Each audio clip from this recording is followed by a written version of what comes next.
നമസ്കാരം, ഏവർക്കും study Nifty മലയാളത്തിന്റെ ഡെയിലി മാർക്കറ്റ് ന്യൂസിലേക്ക് സ്വാഗതം. ഇന്ന് ഡിസംബർ 11 ബുധനാഴ്ചയാണ്. ഇന്നത്തെ ഏറ്റവും പ്രധാനപ്പെട്ട വാർത്തയുള്ളത് RBI ഗവർണറായി സഞ്ജയ് മൽഹോത്ര ഇന്ന് അധികാരമേൽക്കും. അദ്ദേഹം അധികാരമേൽക്കുന്നതിന് മുൻപ് തന്നെ 25 ബേസിസ് പോയിന്റ്സ് റേറ്റ് കട്ട് ഫെബ്രുവരിയിൽ ഉണ്ടാകും എന്ന പ്രതീക്ഷകൾ ഉയർന്നു കഴിഞ്ഞു. കൂടാതെ നാളെയാണ് ഇന്ത്യയുടെ റീറ്റെയിൽ പണപ്പെരുപ്പ് ഡാറ്റ പുറത്തു വരുന്നത്. ഭക്ഷ്യവില പണപ്പെരുപ്പം കുറയാൻ സാധ്യതയുണ്ടെന്നും റീറ്റെയിൽ പണപ്പെരുപ്പം അതുവഴി 5.6% കുറയും എന്നാണ് വിദഗ്ധർ പ്രതീക്ഷിക്കുന്നത്. ഇത്തരത്തിലൊരു ഡാറ്റയാണ് പുറത്തു വരുന്നതെങ്കിൽ വലിയ ഇടിവ് തന്നെയായിരിക്കും റീറ്റെയിൽ ഇൻഫ്ലേഷനിൽ നവംബർ മാസവുമായി കമ്പയർ ചെയ്യുമ്പോൾ ഉണ്ടാവുക. ഇനി നമുക്ക് ഗ്ലോബൽ മാർക്കറ്റുകൾ പരിശോധിക്കാം. ഇൻഫ്ലേഷൻ ഡാറ്റകൾക്ക് മുന്നോടിയായി US-ലെ 3 മാർക്കറ്റുകളും ഇടിയുകയുണ്ടായി. അടുത്ത ആഴ്ച നടക്കാനിരിക്കുന്ന ഫെഡറൽ റിസർവിന്റെ പോളിസി മീറ്റിംഗിന് മുന്നോടിയായി പ്രതീക്ഷിക്കുന്ന അവസാനത്തെ പ്രധാനപ്പെട്ട ഡാറ്റകളാണ് ഇന്നും നാളെയും പുറത്തു വരുന്നത്. അതിൽ ഏറ്റവും പ്രധാനപ്പെട്ടത് ഇന്ന് പുറത്തു വരുന്ന CPI ഇൻഫ്ലേഷൻ ഡാറ്റ തന്നെയാണ്. US മാർക്കറ്റുകൾ ഇടിഞ്ഞപ്പോൾ US 10-year ട്രഷറി ബോണ്ട് ഈൽഡുകൾ 3.1 ബേസിസ് പോയിന്റ്സ് ഉയർന്ന് 4.23-ലെത്തി. ഇനി 8 ദിവസത്തെ നേട്ടത്തിന് ശേഷം പാൻ യൂറോപ്യൻ സ്റ്റോക്ക് 600 ഇന്നലെ ഇടിയുകയുണ്ടായി. യൂറോപ്യൻ മാർക്കറ്റുകളും ഇന്നലെ ഇടിവിൽ തന്നെയായിരുന്നു. ഈ ആഴ്ച യൂറോപ്പിലും കാനഡയിലും ഒരു റേറ്റ് കട്ട് ഉണ്ടാകും എന്നാണ് നിക്ഷേപകർ പ്രതീക്ഷിക്കുന്നത്. കൂടാതെ ഇപ്പോൾ ഫോക്കസിലുള്ളത് ഗോൾഡ് തന്നെയാണ്. സ്പോട്ട് ഗോൾഡ് 1.3% ഉയർന്നു. ഇപ്പോഴത്തെ ജിയോ പൊളിറ്റിക്കൽ ടെൻഷനുകളും, അതായത് സിറിയയിലെ പ്രശ്നങ്ങളും US റേറ്റ് കട്ട് പ്രതീക്ഷകളും കാരണം സ്വർണ്ണവില രണ്ടാഴ്ചത്തെ ഉയർന്ന നിലയിലാണ് ഇപ്പോൾ ഉള്ളത്. ഇന്നലത്തെ സ്വർണ്ണവില 57,640 ഇനി സ്റ്റുഡൻസിനായിട്ട് 50% ഡിസ്കൗണ്ടിലാണ് ഇപ്പോൾ നമ്മുടെ പ്രീമിയം ടെലഗ്രാം ചാനൽ ജോയിൻ ചെയ്യാനുള്ള അവസരമായിട്ടുള്ളത്. ആവശ്യമുള്ള സ്റ്റുഡൻസിന് ഡിസ്ക്രിപ്ഷൻ ബോക്സിലെ ലിങ്ക് വഴി ജോയിൻ ചെയ്യാവുന്നതാണ്. ഇനി ഇന്നത്തെ നമ്മുടെ ലൈക്ക് ടാർഗറ്റ് 200 ലൈക്കുകൾ തന്നെയാണ്. എല്ലാ സുഹൃത്തുക്കളും ലൈക്ക് ചെയ്യാൻ ശ്രമിക്കുക. ചാനൽ സബ്സ്ക്രൈബ് ചെയ്യാത്തവർ ഇപ്പോൾ തന്നെ ചാനൽ ഒന്ന് സബ്സ്ക്രൈബ് ചെയ്യുക. US-ൽ നിന്നും ഇൻഫ്ലേഷൻ ഡാറ്റ ഇന്നും, ഇന്ത്യയിൽ നിന്ന് ഇൻഫ്ലേഷൻ നമ്പേഴ്സ് നാളെയുമാണ് പുറത്തു വരുന്നത്. നമ്മൾ പ്രധാനമായും ഫോക്കസ് ചെയ്യേണ്ടത് ഇന്ത്യയുടെ റീറ്റെയിൽ ഇൻഫ്ലേഷൻ ഡാറ്റ എത്തരത്തിലായിരിക്കും എന്ന് തന്നെയാണ്. നല്ലൊരു ഡാറ്റ തന്നെയായിരിക്കും പുറത്തു വരിക എന്നാണ് അനലിസ്റ്റുകൾ പ്രതീക്ഷിക്കുന്നത്. കൂടാതെ മിതമായ വർധനവ് നവംബറിൽ റീറ്റെയിൽ പണപ്പെരുപ്പം 5.6% കുറയാൻ സാധ്യതയുണ്ട് എന്ന് പറയുന്നു. കൺസ്യൂമർ പ്രൈസ് ഇൻഡെക്സ് കണക്കാക്കിയ റീറ്റെയിൽ പണപ്പെരുപ്പം ഒക്ടോബറിൽ 6.21% നിന്ന് നവംബറിൽ ഏകദേശം 5.6% കുറയാൻ സാധ്യതയുണ്ട്. ഭക്ഷ്യവിലകൾ, പ്രത്യേകിച്ച് പച്ചക്കറികളിലുണ്ടായ വിലയിടിവ് തന്നെയാണ് ഇനി വരാനിരിക്കുന്ന നവംബർ മാസത്തെ റീറ്റെയിൽ പണപ്പെരുപ്പം കുറയാനുള്ള കാരണമാവുക. ഇനി പച്ചക്കറി വിലക്കയറ്റം ഒക്ടോബറിൽ 42% നവംബറിൽ 27% എന്നാണ് പ്രതീക്ഷിക്കുന്നത്. ഇനി ഒക്ടോബറിൽ കോർ ഇൻഫ്ലേഷൻ 3.7% നവംബറിൽ 3.8% ഉയരും എന്നും പ്രതീക്ഷിക്കുന്നു. വരുന്ന മാസങ്ങളിലും ഇത്തരത്തിൽ നല്ല ഡാറ്റകൾ തന്നെയാണ് പുറത്തു വരുന്നതെങ്കിൽ ഒരുപക്ഷെ ഫെബ്രുവരിയിൽ ഇന്ത്യയിൽ ഒരു റേറ്റ് കട്ടിലേക്ക് പോകാനുള്ള സാധ്യതകളൊക്കെ ഉണ്ട്. മറ്റൊരു വാർത്തയുള്ളത് RBI ഗവർണറായി സഞ്ജയ് മൽഹോത്ര ഇന്ന് അധികാരമേൽക്കുകയാണ്. ഇതോടെ ഒരു റേറ്റ് കട്ട് കൂടുതലായി ഉണ്ടാകും എന്ന പ്രതീക്ഷകൾ ഇൻവെസ്റ്റേഴ്സിനിടയിൽ കൂടി വരികയാണ്.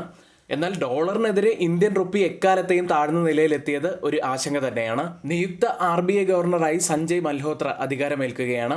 അദ്ദേഹത്തിന്റെ നിയമനം വളർച്ചാ കേന്ദ്രീകൃതമായ പണനയങ്ങളുടെ പ്രതീക്ഷകൾ ഉയർത്തുകയാണ്. ഇൻവെസ്റ്റേഴ്സ് പ്രതീക്ഷിക്കുന്നത് 2025 ഫെബ്രുവരിയിൽ 25 basis points rate cut Indian മാർക്കറ്റിൽ ഉണ്ടാകും എന്ന് പ്രതീക്ഷിക്കുന്നു. വർഷാവസാനത്തോടെ അത് 100 ബേസിസ് പോയിന്റ്സ് കുറയ്ക്കും എന്നുമാണ് പ്രതീക്ഷകളുള്ളത്. എന്നാൽ മുൻ RBI ഗവർണർ ശ്രീ ശക്തികാന്ത ദാസിന്റെ അഭിപ്രായ പ്രകാരം പണപ്പെരുപ്പവും വളർച്ചയും സന്തുലിതമാക്കുക എന്നത് സെൻട്രൽ ബാങ്കിന്റെ പ്രധാന കടമയായി അദ്ദേഹം കാണുന്നു. ഏതായാലും പുതിയ RBI ഗവർണർ വലിയ പ്രതീക്ഷകൾ തന്നെയാണ് നൽകുന്നത്. മറ്റൊരു മുഖ്യമായ വാർത്ത കൂടിയുള്ളത്, ടോപ്പ് 500 ഓഹരികളിലെ ഇടപാടുകൾക്കായി സെബി ആദ്യഘട്ടമായി ഒരേ ദിവസത്തെ സെറ്റിൽമെന്റ്, അതായത് T+0 സെറ്റിൽമെന്റ് നടപ്പിലാക്കും. 2025 മുതലാണ് T+0 സെറ്റിൽമെന്റ് ആരംഭിക്കുക. ഇന്നത്തെ പ്രധാനപ്പെട്ട കുറച്ച് സ്റ്റോക്ക് ന്യൂസുകളിലേക്കാണ്. ആദ്യം ഇന്ത്യൻ ഓവർസീസ് ബാങ്കിന് ആദായ നികുതി വകുപ്പിൽ നിന്ന് 1359 കോടി രൂപയുടെ റീഫണ്ട് ഓർഡർ ലഭിച്ചിരിക്കുന്നു. പോസിറ്റീവായിട്ടുള്ള ഒരു വാർത്തയാണ്. മറ്റൊരു കമ്പനി HEG ഇൻഫ്രയാണ്. 763.1 കോടി രൂപയുടെ പദ്ധതിക്കായി റോഡ് ട്രാൻസ്പോർട്ട് ആൻഡ് ഹൈവേ മന്ത്രാലയത്തിൽ നിന്ന് കമ്പനിക്ക് പുതിയ ഒരു സ്വീകാര്യത കത്ത് ലഭിച്ചിരിക്കുന്നു. മറ്റൊരു കമ്പനി ഓഫീസ് സ്പേസ് സൊല്യൂഷൻസ് എന്ന കമ്പനിയാണ്. Link investment trust, peak XV, ബിസ്ക് എന്നീ പാർട്ട്ണറുകൾ 12.2% ആഫീസ് സ്പേസിന്റെ ഓഹരികൾ ഒരു ബ്ലോക്ക് ഡീലിലൂടെ വിൽക്കാൻ സാധ്യതയുണ്ട്. ഫ്ലോർ പ്രൈസ് ആയി നിശ്ചയിച്ചിരിക്കുന്ന 680 രൂപയാണ്. ബ്ലോക്ക് ഡീൽ സൈസ് 583.4 കോടി രൂപയുമാണ്. മറ്റൊരു കാര്യമുള്ളത്, നമ്മളെപ്പോഴും ഇൻവെസ്റ്റ്മെൻറ്റ് തിരഞ്ഞെടുക്കുമ്പോൾ നല്ല ഫണ്ടമെൻ്റലി സ്ട്രോങ് ആയ സ്റ്റോക്കുകൾ നോക്കി സെലക്ട് ചെയ്യാൻ ശ്രമിക്കുക. അത്തരത്തിൽ നല്ല സ്റ്റോക്കുകൾ തിരഞ്ഞെടുത്തില്ലെങ്കിലുള്ള പ്രശ്നം എന്താണെന്ന് വെച്ചാൽ, നല്ല മാർക്കറ്റിൽ ഒരു ക്രാഷൊക്കെ ഉണ്ടായി കഴിയുമ്പോൾ ഒരുപക്ഷെ തിരിച്ചു കയറാനുള്ള സാധ്യതകൾ ഫണ്ടമെൻ്റലി സ്ട്രോങ് അല്ലാത്ത സ്റ്റോക്കുകളിൽ കുറയാൻ സാധ്യതയുണ്ട്. അത്തരത്തിൽ നല്ല സ്റ്റോക്കുകൾ നിങ്ങൾക്ക് തിരഞ്ഞെടുക്കാൻ അറിയില്ലെങ്കിൽ സ്റ്റുഡൻസിനായിട്ട് നിങ്ങൾക്ക് ഞങ്ങളുടെ എഡ്യൂക്കേഷൻ ടെലഗ്രാം ചാനലിൽ ജോയിൻ ചെയ്യാവുന്നതാണ്. ഇപ്പോൾ ഇതാ ഒരു വലിയ ഓഫർ കൂടി നിലവിലുള്ള കാര്യം നമ്മൾ നേരത്തെ പറഞ്ഞതാണ്. 50% ഡിസ്കൗണ്ടിലാണ് ഇപ്പോൾ ഓഫർ ഉള്ളത്. സീറ്റുകൾ ഫുള്ളാവുന്നതോടെ ഓഫറുകൾ തീരുന്നതായിരിക്കും. അതുകൊണ്ട് പരമാവധി പെട്ടെന്ന് തന്നെ എല്ലാവരും ജോയിൻ ചെയ്യാൻ ശ്രമിക്കുക. തിരികെ സ്റ്റോക്ക് ന്യൂസിലേക്ക്. സോഫ്റ്റ്വെയർ വികസനം വേഗത്തിലാക്കുന്നതിനും കാര്യക്ഷമമാക്കുന്നതിനും AI ഉപയോഗിക്കുന്നതിന് LTI മൈൻട്രി ഗിറ്റ് ഹബുമായി പാർട്ട്ണർഷിപ്പിൽ ഏർപ്പെടാൻ പോകുന്നു. അടുത്തത് ഏഷ്യൻ പെയിൻറ്റ്സ് ആണ്. ലൈഫ് ഇൻഷുറൻസ് കോർപ്പറേഷൻ ഓഫ് ഇന്ത്യ LIC ഏഷ്യൻ പെയിൻറ്റ്സിലെ അവരുടെ സ്റ്റേക്ക് വർദ്ധിപ്പിച്ചിരിക്കുന്നു. 5% നിന്ന് 7.010% വർദ്ധിപ്പിച്ചിരിക്കുന്നത്. ഏകദേശം 2% മുകളിലുള്ള ഒരു വർധനവാണ് ഉണ്ടാക്കിയിരിക്കുന്നത്.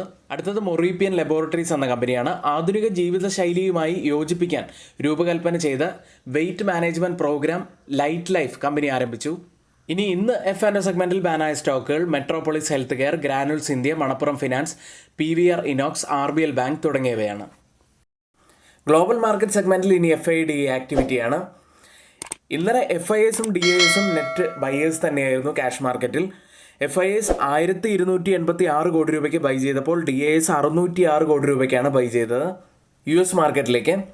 പ്രധാനപ്പെട്ട US മാർക്കറ്റുകളെല്ലാം ഇന്നലെ ഇടിഞ്ഞാണ് ക്ലോസ് ചെയ്തത്. ഡൗ ജോൺസ് 0.34% ഇടിഞ്ഞപ്പോൾ S&P 500 0.30% ഇടിഞ്ഞു. നാസ്ഡാക്ക് 0.24% ഇടിഞ്ഞത്. ഇന്ന് പുറത്തു വരാനിരിക്കുന്ന ഇൻഫ്ലേഷൻ ഡാറ്റയ്ക്ക് മുന്നോടിയായാണ് US മാർക്കറ്റുകൾ ഇടിഞ്ഞത്. അടുത്ത ആഴ്ച നടക്കുന്ന ഫെഡറൽ റിസർവിന്റെ പോളിസി മീറ്റിംഗിന് മുൻപ് പ്രതീക്ഷിക്കുന്ന അവസാനത്തെ പ്രധാനപ്പെട്ട സാമ്പത്തിക ഡാറ്റകളാണ് ഇന്നും നാളെയും പുറത്തു വരുന്നത്. അതിൽ തന്നെ ഏറ്റവും പ്രധാനപ്പെട്ടതായി ഫെഡറൽ റിസർവ് കണക്കാക്കുന്നത് ഇന്ന് പുറത്തു വരാനിരിക്കുന്ന കൺസ്യൂമർ പ്രൈസ് ഇൻഡെക്സ് ഡാറ്റയാണ്. നാളെയും മറ്റൊരു പ്രധാനപ്പെട്ട ഡാറ്റ പുറത്തു വരുന്നുണ്ട്. അത് പ്രൊഡ്യൂസർ പ്രൈസ് ഇൻഡെക്സ് ഡാറ്റയാണ്. ഇനി CME ഫെഡ് വാച്ച് ടൂൾ കാണിച്ചു വരുന്നത് 25 ബേസിസ് പോയിന്റ്സ് റേറ്റ് കട്ടിനുള്ള സാധ്യത US-ൽ ഇപ്പോൾ 85%. ഇനി ഡിസംബർ 18 മീറ്റിംഗിൽ 25 ബേസിസ് പോയിന്റ്സ് റേറ്റ് കട്ടിനുള്ള സാധ്യത റോയിറ്റേഴ്സ് പോൾ നടത്തിയത് 90%. ഇന്നലെ നേട്ടമുണ്ടാക്കിയത് ട്രഷറി ബോണ്ട് ഈൽഡുകളായിരുന്നു. US 10-year ട്രഷറി ബോണ്ട് ഈൽഡുകൾ 3.1 ബേസിസ് പോയിന്റ്സ് ഉയർന്ന് 4.23%-ലെത്തി. US-ൽ ലിസ്റ്റ് ചെയ്ത ഇന്ത്യൻ കമ്പനികളുടെ പ്രകടനത്തിലേക്കാണ്. ആദ്യം ടെക് സൈഡിൽ ഇൻഫോസിസ് 0.35% ഉയർന്നു. വിപ്രോ 0.84% നേട്ടത്തിലാണ് ക്ലോസ് ചെയ്യുന്നത്. ബാങ്കിംഗ് സൈഡിൽ ICICI ബാങ്ക് 0.08% നേട്ടത്തിലും HDFC ബാങ്ക് 0.49% ഇടിവിലുമാണ് ക്ലോസ് ചെയ്യുന്നത്. ഡോക്ടർ റെഡ്ഡി 1% മുകളിൽ നഷ്ടത്തിലും ക്ലോസ് ചെയ്തു. ഇപ്പോൾ ട്രേഡിംഗ് ആരംഭിച്ചിരിക്കുന്ന US മാർക്കറ്റിന്റെ ഫ്യൂച്ചേഴ്സ് പോസിറ്റീവിലാണ്. ഡൗ ജോൺസ് 0.05% നേട്ടത്തിലും S&P 500 0.09% നേട്ടത്തിലുമാണ് ട്രേഡ് ചെയ്യുന്നത്. യൂറോപ്യൻ മാർക്കറ്റുകളിലേക്ക്. ഇന്നലെ യൂറോപ്യൻ മാർക്കറ്റുകളും ഇടിവിൽ തന്നെയായിരുന്നു ക്ലോസ് ചെയ്യുന്നത്. UK മാർക്കറ്റ് FTSE 0.87% ഇടിഞ്ഞപ്പോൾ ഫ്രാൻസ് മാർക്കറ്റ് CAC 1.15% ഇടിഞ്ഞു. ജർമ്മൻ മാർക്കറ്റ് ഡാക്സ് 0.08% ഇടിഞ്ഞത്. കഴിഞ്ഞ 8 ദിവസമായി നേട്ടത്തിലുണ്ടായിരുന്ന പാൻ യൂറോപ്യൻ സ്റ്റോക്ക് 600 0.52% ഇന്നലെ ഇടിഞ്ഞു. യൂറോപ്പിൽ ഇന്നലെ ഇൻഡസ്ട്രിയൽ സ്റ്റോക്കുകളാണ് 1% മുകളിൽ നഷ്ടമുണ്ടാക്കിയത്. ഇപ്പോൾ ട്രേഡിംഗ് ആരംഭിച്ച യൂറോപ്യൻ മാർക്കറ്റിന്റെ ഫ്യൂച്ചേഴ്സ് ഡാക്സ് 0.02% ഇടിവിലാണ്. CAC 0.01% നേട്ടത്തിലും FTSE 0.01% ഇടിവിലും ട്രേഡ് ചെയ്യുന്നു. ഏഷ്യൻ മാർക്കറ്റുകളിലേക്ക്. ഇന്നലെ ചൈനയിൽ നിന്നും ഇമ്പോർട്ട് എക്സ്പോർട്ട് ഡാറ്റയാണ് പുറത്തു വന്നത്. ഒരു ബിലോ എക്സ്പെക്ടേഷൻ ആയിട്ടുള്ള ഡാറ്റ ആയതുകൊണ്ട് തന്നെ ഇന്നലെ മൈനിങ് സ്റ്റോക്കുകൾ അവിടെ ഇടിയുകയുണ്ടായി.